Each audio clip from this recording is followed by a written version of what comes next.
peace and love. Namaste. This is Israel Moreno Jr. This is a special segment that I'm deciding to do for the people who are truly inquisitive about the Hindu religion and don't really know about their Hindu religion. What I'm going to show you right now is called the Goloka chart. Basically, it's like a map of the spiritual world according to the Hindu religion. So this is basically like heaven. But what it's going to show you is the abode where Krishna resides. It shows you heaven. It shows you the abode where Shiva resides, and then it shows you Bhumi Devi, which is the plane in which planet Earth exists. So right here, what you're looking at now, this is the Goloka Vrindavan. Basically, this is the topmost region of the spiritual world. I'll try to get a close-up, try to get better lighting. Basically, at the center, you have Shri Radha Krishna. Radha Krishna, in the Hindu religion, the Vaishnav faith, we worship God as male and female aspects. So here you have Radha and Krishna. Krishna, basically, he lives within this lotus flower. And all of the petals of the lotus flowers and like the vines and so on and so forth, that's the abode of all the gopis. The gopis are milkmaids, daughters of the cowherders that serve Krishna. And they're very intimate devotees of Krishna. And here in Goloka Vrindavan, this is where Krishna lives. A lot of people have this conception that because Krishna is God, that he lives in heaven. He doesn't really reside in heaven. Heaven is like a different realm. This is the topmost. This is the topmost world. This is the topmost existence of a supreme personality of Godhead, who is Shri Radha Krishna. And I know this may be too much to take in, so I would just keep it simple. Basically, it represents the four cardinal directions. And here it also represents these four regions. Represents the Rig Veda, the Yajur Veda, the Sama Veda, and Atharva Veda. Those are the four main Vedas in the Hindu religion. And basically, this is Goloka, Vrindavan. That is where Krishna lives. That is the topmost region of the spiritual world. There's a lot to be said here, but I would just keep it simple. You notice that Krishna, he has a flute. He's a musician. He plays the flute. And I'll get back to that in a few minutes. So moving down the chart, this is the first. This is not the first. This is the topmost. Right beneath Goloka Vrindavan, what you have is Haridam. Haridam, aka Vaikunta. Vaikunta is basically the Hindu heaven. And here at the center, you will see Vishnu and Lakshmi being served by Garuda. I think I see Lakshmi, Sarasvati, Kurma. They're all rendering transcendental love and service onto the lotus feet of Shri Vishnu and Lakshmi. Here, this is heaven. And here you can see Ganesh is here.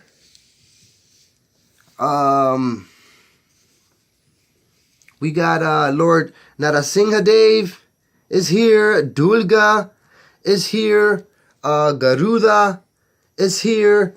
Rati, Kanti, Lakshmi, Sarasvati, Akalki, all of the Dash avatars.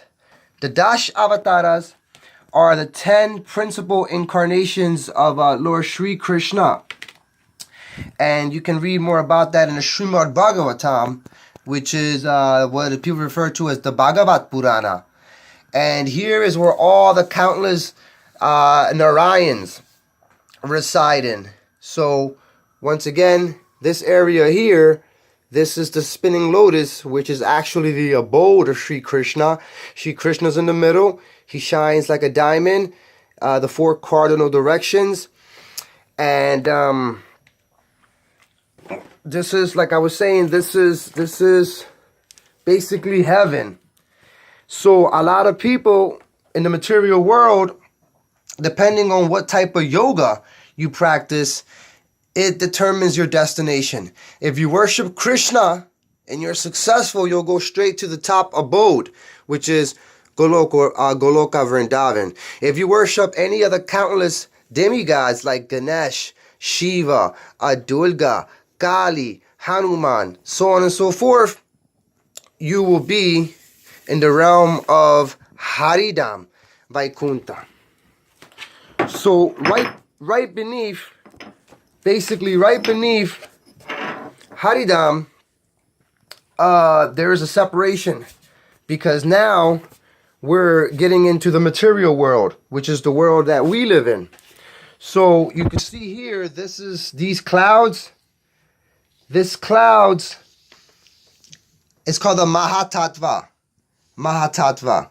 And the Mahatattva is basically, within these clouds are all the elements in their raw primal state right before the Lord decides to create. Getting a closer look, you can see this is Sadashiva Loka.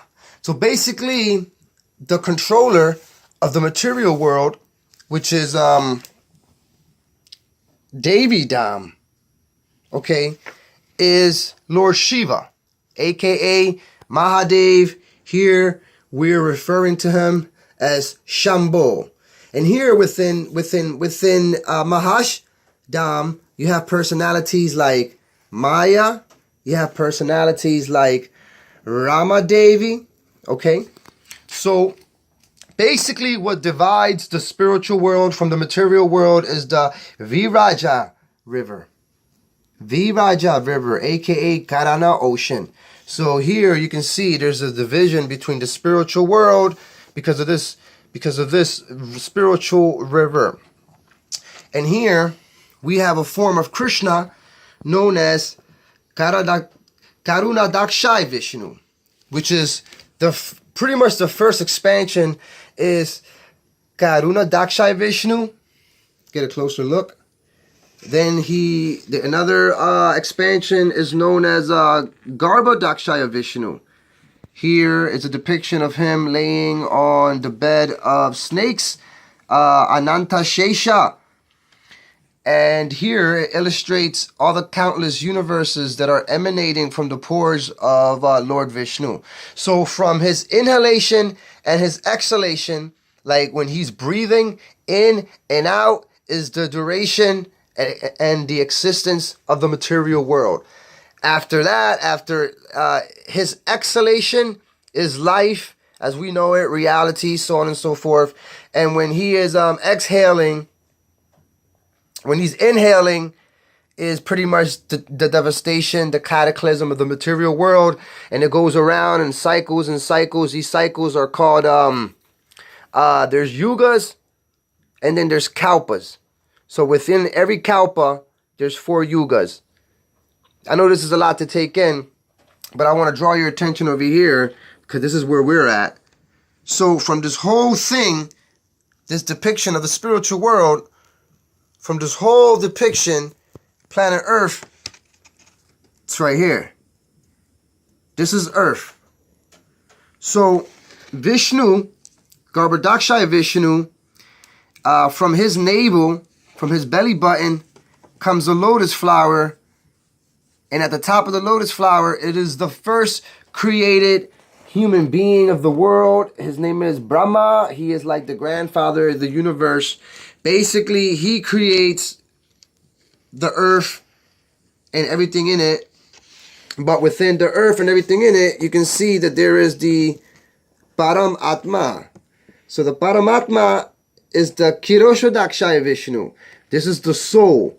This is the Atma. This is the soul that resides within every human being. And as you can see, where it says Mahatattva, so the world is within the realms of all the elements that actually, before you even get to the human existence, the soul travels through the Mahatattva, the false ego, aka Ahankara, which is your ego, the ether, the air, the fire, the water, the earth, and now we have here the depiction of the creation. So there's heavenly planets going all the way up to Satyaloka, that is the planet of Brahma, and then there's hellish planets, planets of suffering. This is where all the demoniac beings go. And people who have good karma go up. Basically, we're right here. The seventh world is Bull, is the earth. See, the abode of human beings and other mortals. But this is where we're at. And basically, we're trying to make it through all of this, all the way back up to the spiritual world, which is where Krishna resides.